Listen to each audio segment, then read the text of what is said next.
ঘাটে একা তুমি কে? কি নাম তোমার? আমার নাম হলো দক্ষিণের মেয়ে কাঞ্চিতা। কোথায় থাকো তুমি? ওই জঙ্গলে। এই দেখছি তোমার সামনে এতগুলো কাপড়, এসব কাদের?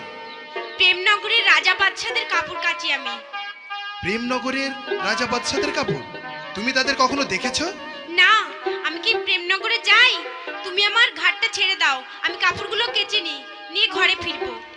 কাপড় কাচো সুন্দরী কন্যা, কাহারো লাগিয়া ও ঘাটি হইতে এসো কাছে গো।